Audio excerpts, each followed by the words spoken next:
ማለት ነው። ገነትን የፈጠርኩ እኔ ነኝ፣ የክብር ቦታ የፈጠርኩ ለእናንተ ነበረ። ትእዛዝ ጠብቃችሁ ኑሩ አልኳችሁ፣ ትእዛዜን አፈረሳችሁ፣ አልታዘዝም አላችሁ። ስለዚህ ውጡ ብሎ ካስገባበት ገነት አባረራቸው። ያባረራቸው በቃሉ ነው። እግዚአብሔር ግቡ እንዳላቸው ውጡ አላቸው። እንደገናም ግቡ ማለት በቃሉ ይችላል። እግዚአብሔር አይችልም? አዎ፣ ሰው ሳይሆን ማለት ነው፣ ሳይሞት ማለት ነው፣ መከራ ሳይቀበል ማለት ነው።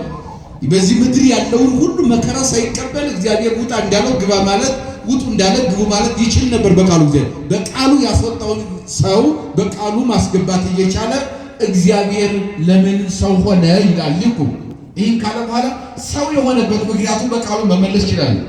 ወደ ፈጠረው ገነት ወደ ፈጠረው ቦታ የፈጠረውን የሰውን ልጅ ቀድሞ የሰጠውን በኋላ የነሳውን መልሶ መስጠት ይችላል እግዚአብሔር።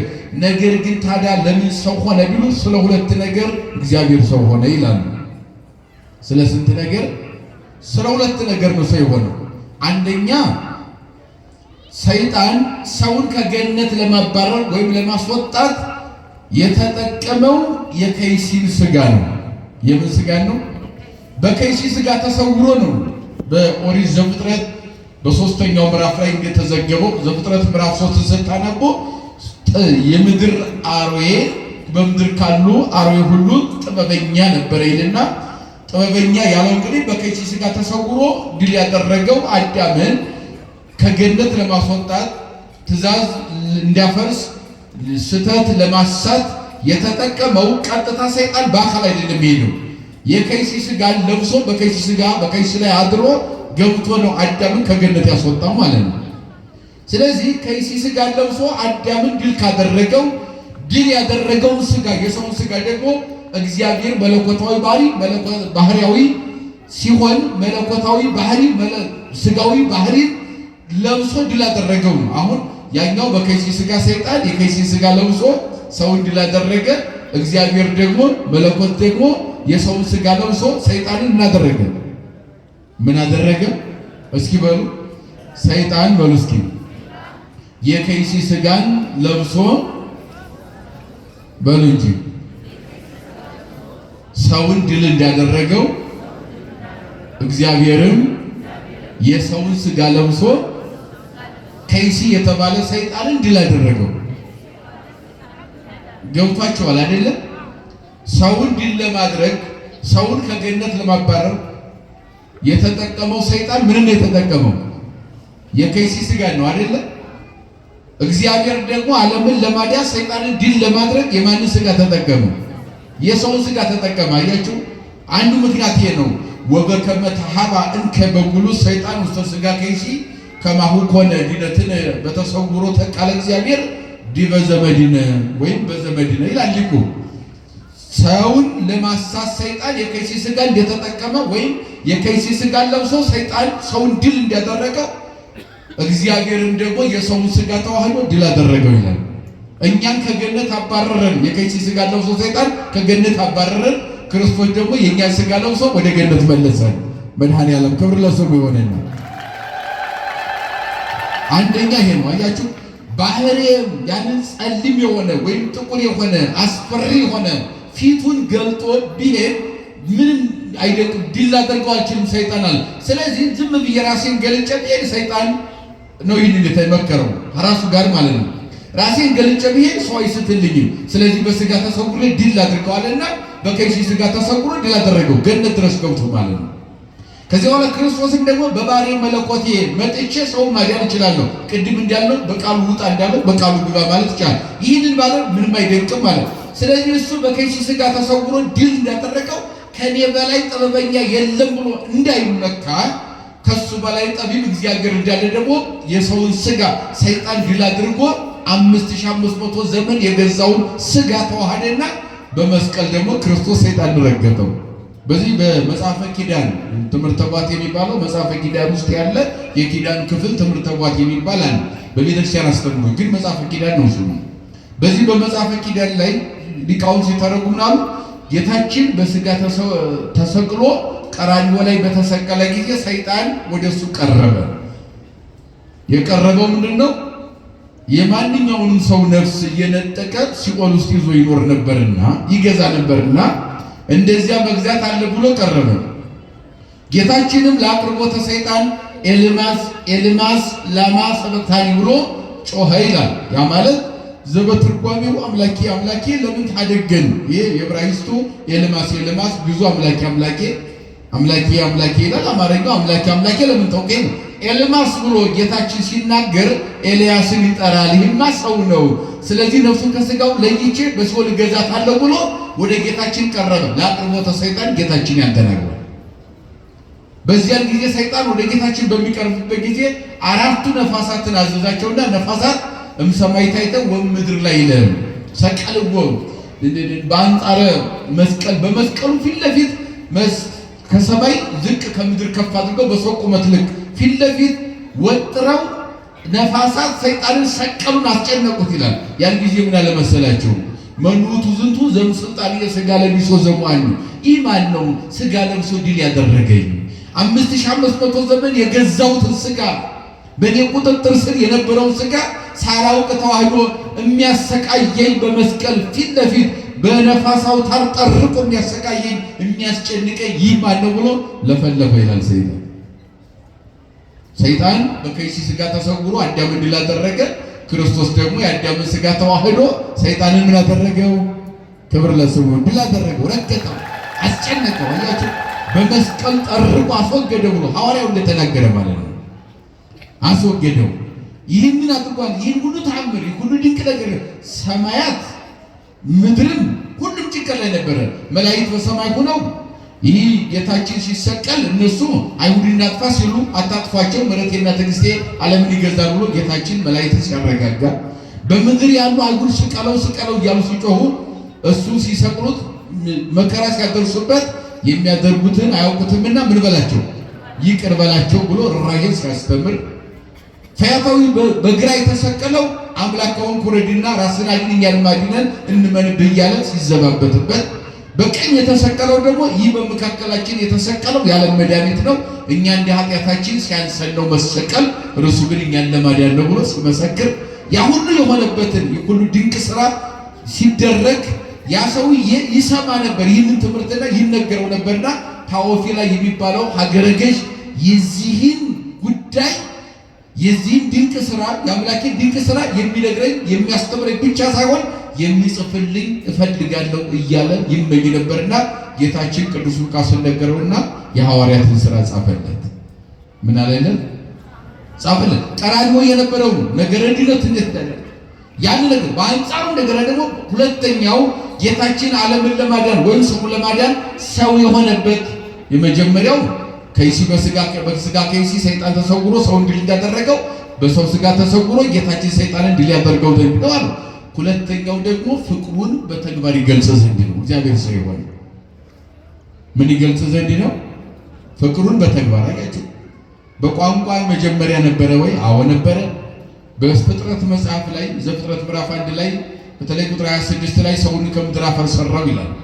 ሰውን ከምድር አፈር ከመስራቱ በፊት እግዚአብሔር የተናገረው ቋንቋ አለ። እግዚአብሔርም አለ እያለ ሁሉም ፈጠረና መጨረሻ ላይ ግን እግዚአብሔርም አለ ብሎ እንደ አርአያችንና እንደ ምሳሌያችን ወይም በአርአያችንና በምሳሌያችን ሰውን ምን እንበላለን? አያችሁ፣ አርአያና ምሳሌ የተባለ መላእክት አልተባሉ፣ እጽዋት አልተባሉም፣ አበርትም አልተባሉም፣ ለእንስሳት ለአራዊት አልተነገረም። እንደ አርአያችንና እንደ ምሳሌያችን ተብሎ የእግዚአብሔር ምሳሌ ተብሎ የሚጠቀሰው ፍጡር ማን ነው ከተባለ ሰው ነው። ያ ማለት ደግሞ ከፍጡራን ለይቶ በልዩ ሁኔታ እግዚአብሔር ሰውን ይወደዋል፣ ያከብረዋል ማለት ነው። የፍቅር መገለጫው አርአያና ምሳሌ የሚል ነው። በዚህ ልክ ወዶት የፈጠረውን በቋንቋ የገለጸውን ፍቅሩን ስጋውን ለብሶ ባህሪውን ባህሪ አድርጎ ነፍስና ስጋውን ተዋሂዶ ቀራንዮ ላይ ተሰቅሎ እርቃኑን ተሰቅሎ ብርሃን ያለብሰው ዘንድ እግዚአብሔር ሰው ሆነ ይላል። ክብር ለመድኃኒዓለም ይሁን። ለዚህ ነው አያችሁ እርጥብ ግንድ ተሸከመ፣ ከሊቶስትራ እስከ ቀራንዮ ወደቀ፣ ተነሳ፣ ተገረፈ፣ እርቃኑን ቀራንዮ ላይ ተሰቀለ። አያችሁ መጀመሪያኛ የተራቆትነው ዕፀ በለስ ስንበላ ነው። አዳም ዕፀ በለስ ሲበላ ልብሰ ብርሃኑ ተገፈፈውና እርቃኑን ወደዚህ ምድር መጣ። ለጊዜው የበለስ ቅጠል ሰፍቶ ለበሰ። ከዚያ በኋላ ግን እየሰራ ልብሱን መልበስ ግዴታ ሆነበት፣ እርቃኑን ሆኗልና። ሚካኤልና ገብርኤል የሚለብሱትን ልብስ ሰው ይለብስ ነበር በገነት። በዕፀ በለስ ምክንያት አጣ ነው።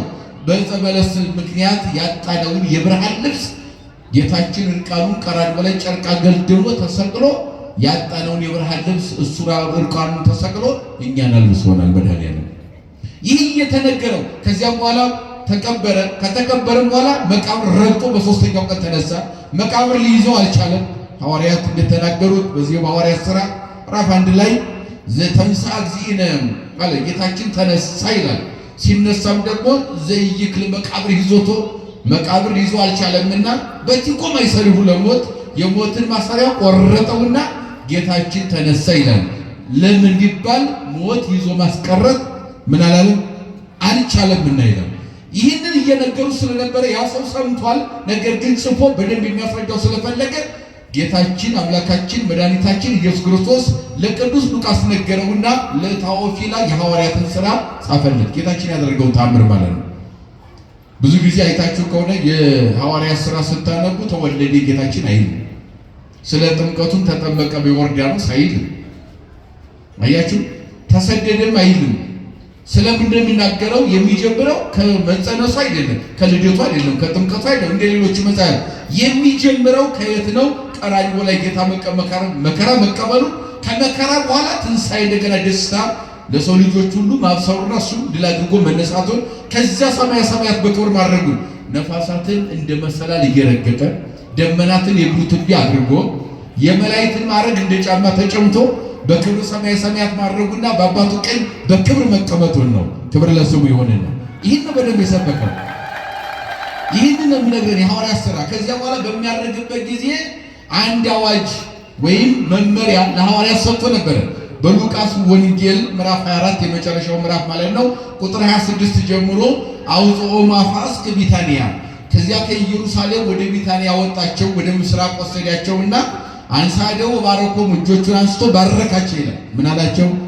እግዚአብሔር ሁላችን ይባርክ። ምን አላቸው? እጆቹን አንስቶ ባረካቸው። ያ ማለትም ከፓትርያርክ ጀምሮ እስከ ዲቁና ድረስ በየደረጃው ስልጣን ሰጣቸው። ጸጋ መንፈስ ቅዱስ አደረባቸው። ጸጋ እግዚአብሔር አደረባቸው ማለት ነው። ይህንን አደረጋቸው፣ ባረካቸው። ከባረካቸው በኋላ እየባረካቸው ወንዘይ በዳል አንተ ሙሰልበሩ ሀገረ ኢየሩሳሌም እስከ ተለብሱ ኃይለ ማርያም ከሰማይ የሚመጣ ኃይል እስከምትለብሱ ድረስ በኢየሩሳሌም ቆዩ የሚል መመሪያም ሰጣቸው ይላል። በየት ቆዩ? ከሰማይ የሚመጣ ምን ትለብሳላችሁ? ኃይለ ማርያም ነው።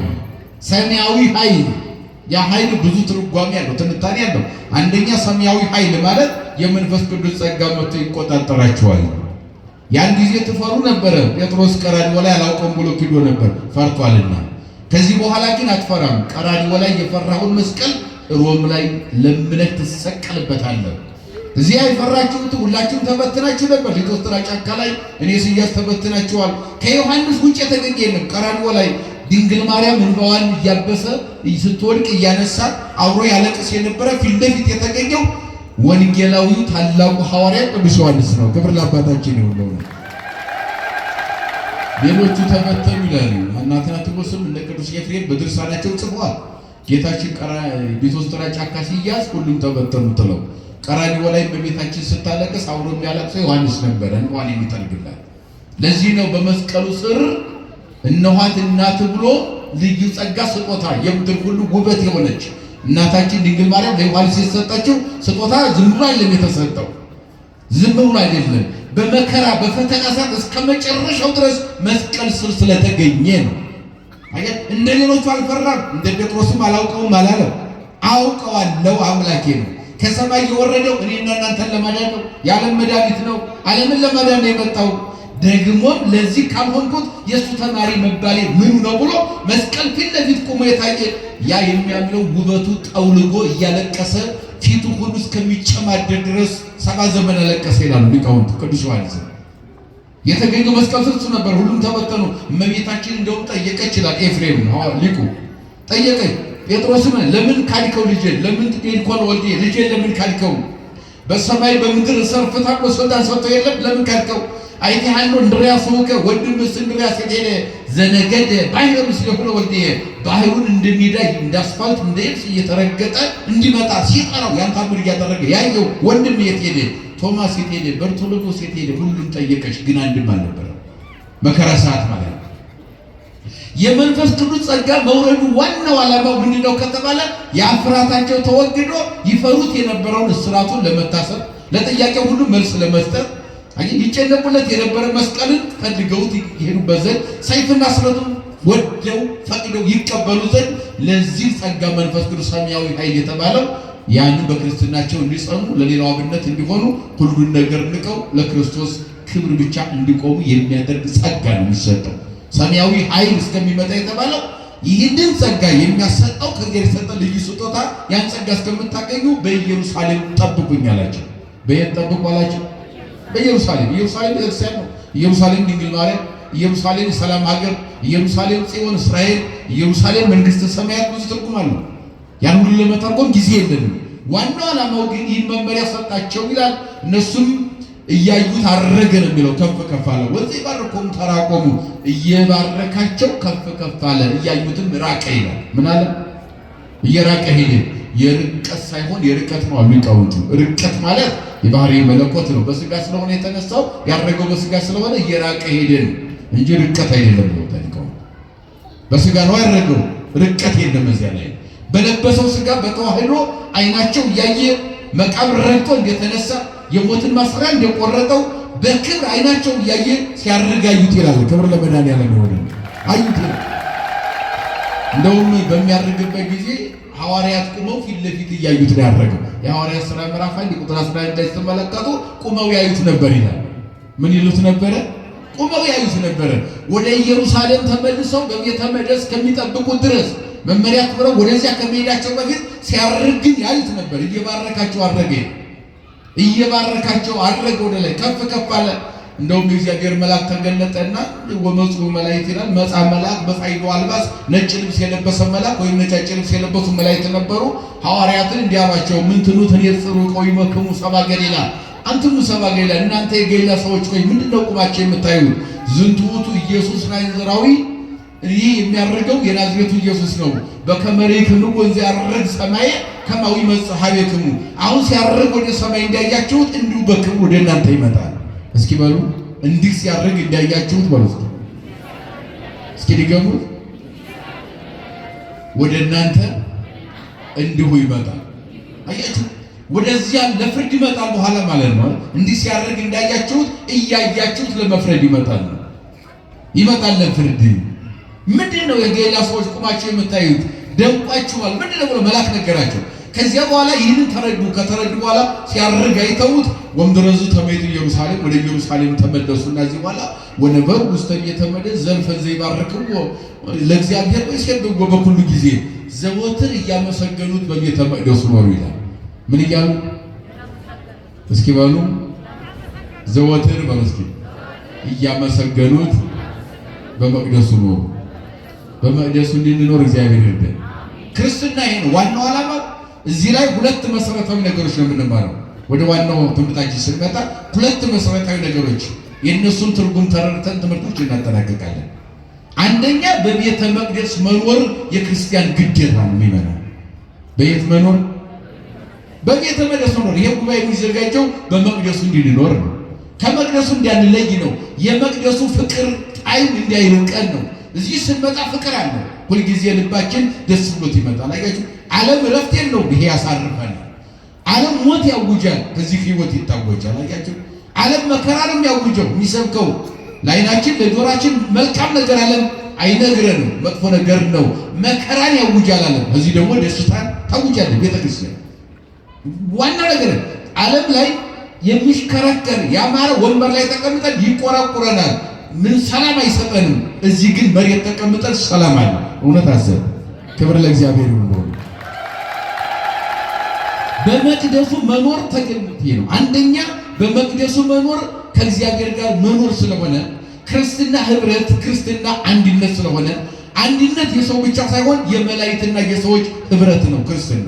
ይሄ ጉባኤ የመላእክትና የሰዎች ህብረት ነው። ወንጌል የሰበከው የመጀመሪያው ሰባኪ ቅዱስ ገብርኤል በዓለመ መላእክት በያለንበት እንቁም፣ በአንድ ልብ እንርጋ፣ ፈጣሪያችን እስከምናውቀው ነው ዓለመ መላእክትን አረጋግጧል። በኋላም በዚህ ምድርም ደግሞ እንዲህ እንዳያችሁት ወደዚህ ይመጣ ብሎ የእግዚአብሔር መልአክ በአንድነት በመቅደሱ መኖር እንዳለብን ክርስትና ተሰብኳል። ህብረት አንድነት ነው ክርስትና። መለያየት አይደለም፣ መጣላት አይደለም፣ መባላት አይደለም፣ ምቀኝነት አይደለም። አያችሁ፣ መጠላላት አይደለም፣ መጠላለፍ አይደለም፣ መገዳደል አይደለም፣ አንድነት ነው ክርስትና። አሁን ያልተረዳ ነው ይሄንን ነው። አያችሁ፣ እርስ በርሱ ከላይ እስከታች ዝም ብሎ ለሱ አንዳንዱ መስቀል ይዞ የመስቀል ትርጉም የሌለው ሰው አለ። መስቀል ይዞ መስቀል ህብረት ነው። አያችሁ፣ ሰውና መላእክት፣ ሰውና እግዚአብሔር፣ ነፍስና ስጋ፣ ህዝብና አሕዛብ የሚባሉ ሰባት መስተጻርራን አንድ የሆኑት በክርስቶስ መስቀል ነው። እየሰማችሁ ነው። ዛሬ መስቀል ይዘው ክፍተት፣ አንድ ልዩነት፣ ጦርነት የሚሰሩ ሰዎች አሉ። ግን አያችሁ የመስቀሉ ፍቅር ሳይገባው መስቀል መያዝ አያችሁ ያደረግነው ቆብ የሚሰብከው አንድነት ነው። ባይልን ነው እንጂ አባቶቻችን እኮ የልብሳቸውን ዘርፍ ድውይ ይፈውስ ነበር አይደል? ድውይ ይፈውሳል። አያችሁ ቆቡ ሰይጣን ያቃጥላል እኮ ዝም ብሎ ላይ ነጦር ቆብ እኮ ዝም ብሎ ላይ ሰይጣን ያቃጥል ነበር። አያችሁ ሰይጣንን ያቃጥላል። ገና ቆቡን ሲያይ ሰይጣን 40 ክንድ ይርቃል፣ ይጮሃል፣ ይንቀጠቀጣል። አያችሁ መስቀሉን ስንይዝም እንደዚያው ነው። መስቀሉ ኃይል አያደርግም እያልን አይደለም። ቆቡ ኃይል አያደርግም እያልን አይደለም። ጸጋ እግዚአብሔር ስለሆነ ያደርጋል። ነገር ግን እኛ ግን በተግባር ያንን የማንገልጽ ከሆነ እኛ የክርስቶስ ሳንሆን ሌላውን የክርስቶስ ማድረግ አንችልም ማለት ነው። ህብረት አንድነት ስለሆነ ነው። ወንጌል የሚሰበከው ለዚህ ነው ማለት ነው። አንደኛ በቤተ መቅደሱ እግዚአብሔርን እያመሰገኑ ምን አሉ ኖሩ ነው። እነማን አባቶቻችን።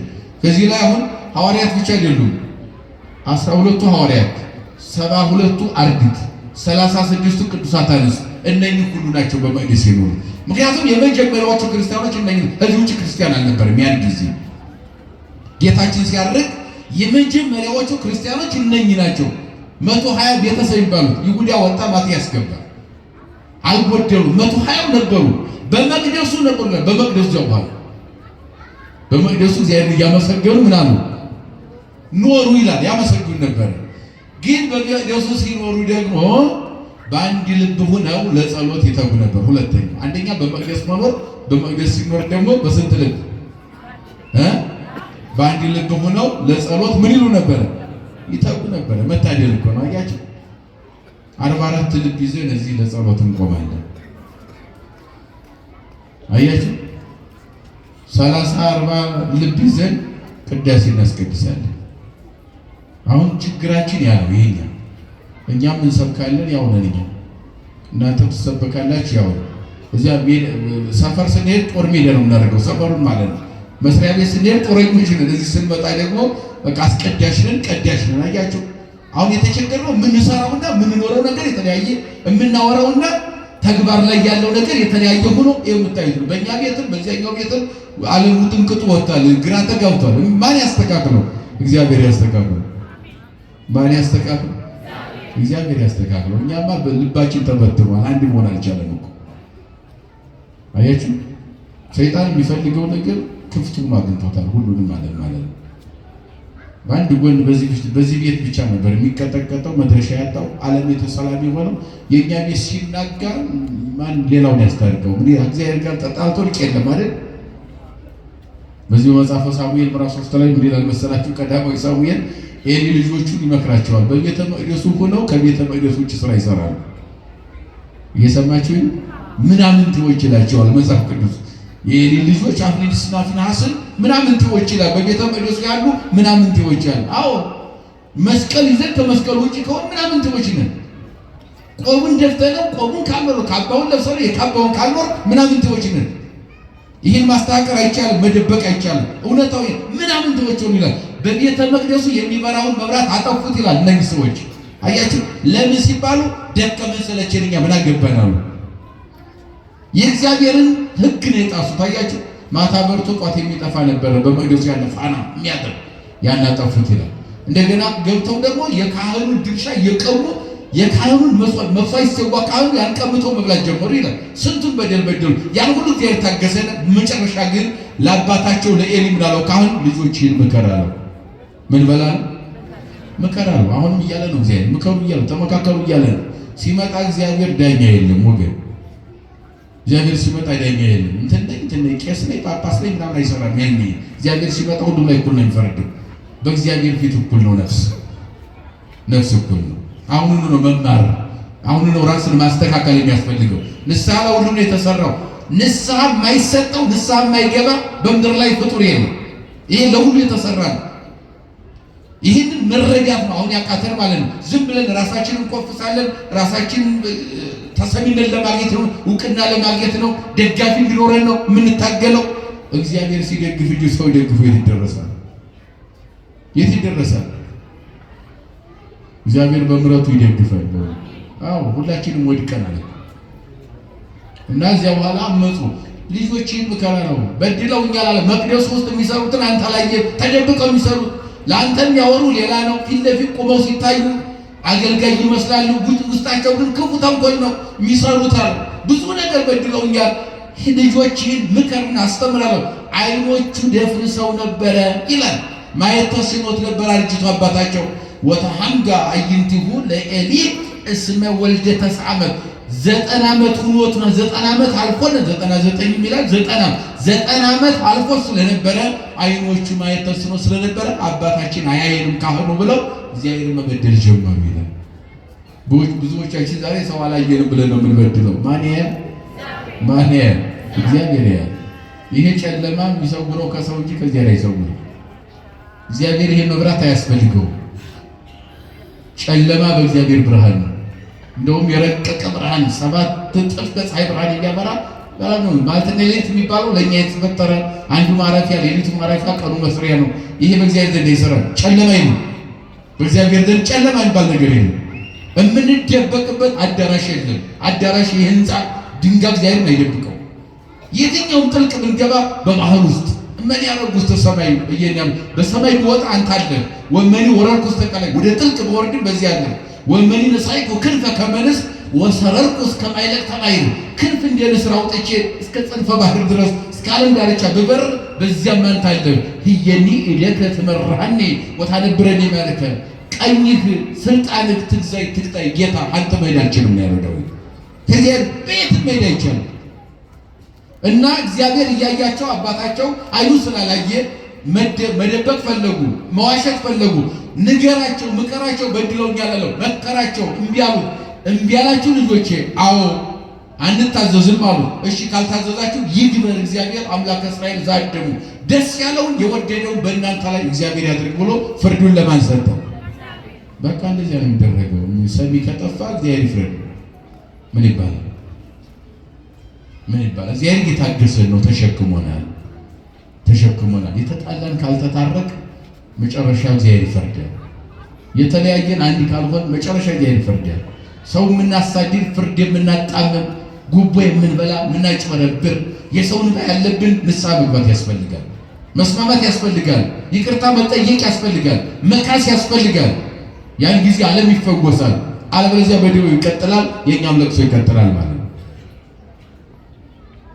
እምቢ አላችሁ አላቸው። አዎ ብለናል አሉ። እምቢ አላችሁ እንግዲያውስ የእስራኤል ቅዱስ እግዚአብሔር የፈለገውን ደስ ያለውን ይፍረድ ያድርግ ብሎ ለማን ሰጠ ማለት ነው? መክሮ እንዲሽሩ ለእግዚአብሔር ሰጠ።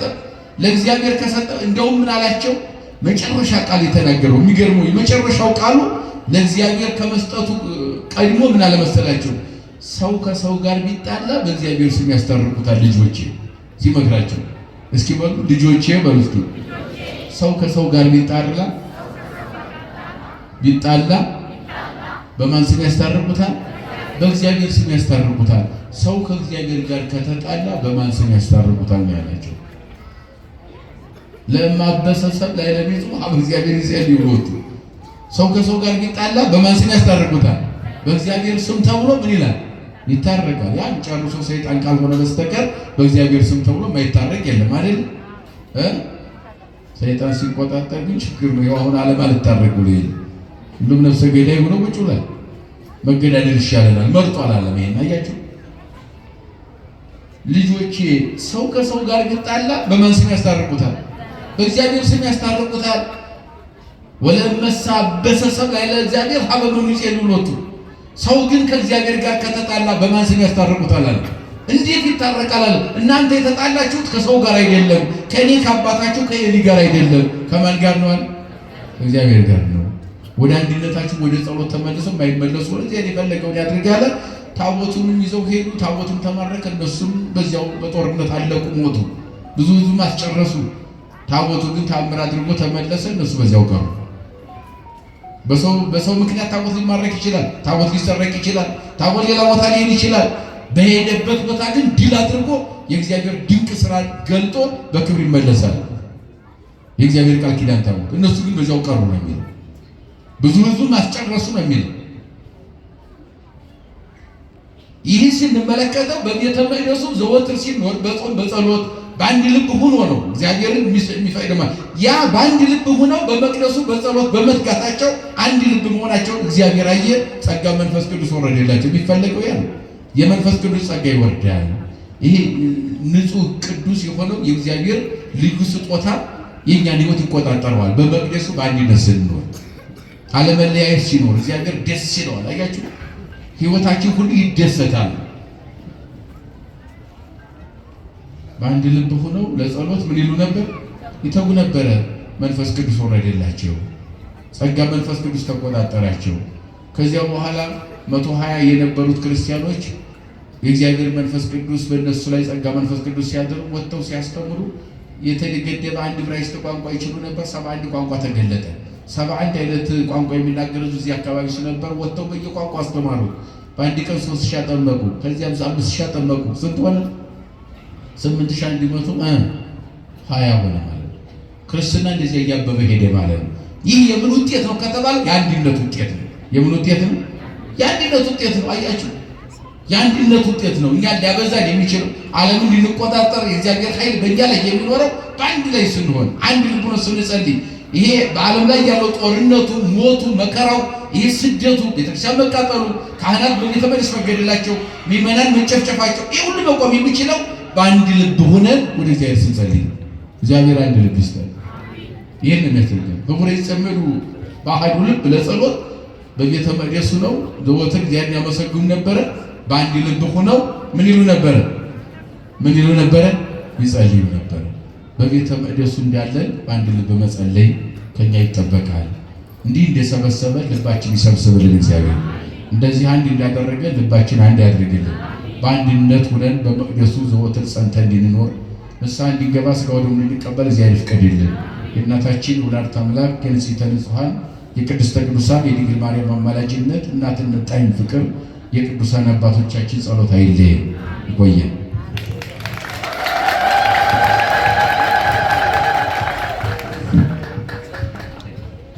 ለመምህራችን ሊቀ ሊቃውንት መምህር ዮሴፍ ቃለ ሕይወትን ያሰማልን፣ ቃለ ሕይወትን ያሰማልን። በዕድሜ በጤና አምላካችን እግዚአብሔር ይጠብቅልን። እንግዲህ የዛሬው የመጨረሻው የጉባኤያችን ትምህርት ይህን ይመስላል። አምላካችን እግዚአብሔር ሁላችንም አንድ ያድርገን። በዚህ በኩል ያላችሁ ሁላችሁ ብድግ ብላችሁ ወደዚህ ትመጣላችሁ። በዚህ በኩልም ያላችሁ ወንድሞች እዚህ ቦታ እጅግ ከምንወደው ነገር አንዱ ወጣቱ ታዛዥ መሆኑ ነው። እንዲሁ መምህራኖቹ የሚነግሩትን ይሰማል፣ የተባለውን ያደርጋል። ይሄ የዚህ ቦታ ልዩ መለያው ባህሪው ስለሆነ እኛ በዚህ በጣም ደስ እንሰኛለን። በስተኋላ በኩል አላችሁ፣ በምስራቁ በር በጣም ብዙ ሰው አለ። በየጠጉ ቁጭ ያለውና ወደዚች ወደ አውደ ምሕረቱ እንድትመጡልን እንፈልጋለን። የረዳን ያገዘን ያስተማረን አምላካችን በድጋሚ ስሙ የተመሰገነ ይሆንልን። አሜን። ስሙ የተመሰገነ ይሆንልን። በዕድሜ በጤና አምላካችን እግዚአብሔር ሁላችንን የሚጠብቀን። አሁን ወደ ዋናው ትምህርት ከመግባታችን ዝማሬ ከመግባታችን በፊት የደብራችን አምደ ሃይማኖት የሰንበት ትምህርት ቤት ወጣቶች ልክ እንደ አባታቸው እንደ ዳዊት በገናውን ይዘው እግዚአብሔርን በዝማሬ ያመሰግናሉ። ወደ እነሱ ነው የምናልፈው። ወደዚህ ነው ከእነሱ ጋር በዝማሬ እንቆያለን። ዝማሬ ይዘምሩልንና እጅግ የምንወደው የምናከብረው ክቡር ሊቀ መዘምራን ፈቃዱ አማረ በመካከላችንም ይገኛል። ከእነሱም ጋራ እንዲሁ በዝማሬ የምንቆይ ይሆናል። ለረዳን አምላክ ለቅዱስ እግዚአብሔር ከፍ ያለ ምስጋና ስጡልን። ዕድሜ ለሰጠን ዘመን ለጨመረልን የኃጢአታችንን ብዛት የሰውነታችንን ክፋት አይቶ ተመልክቶ ሳያጠፋን በክብሩ በመቅደሱ እንድንመላለስ ሞገስ የሰጠን ጌታ ምስጋና ይድረሰው። ስሙ ለዘላለሙ የተመሰገነ ይሆንልን። ወደ ሰንበት ትምህርት ቤቱን የምናልፈው ወደ ስግድ አበላላችሁ።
Yeah.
እልል ብላችሁ አመስግኑልን።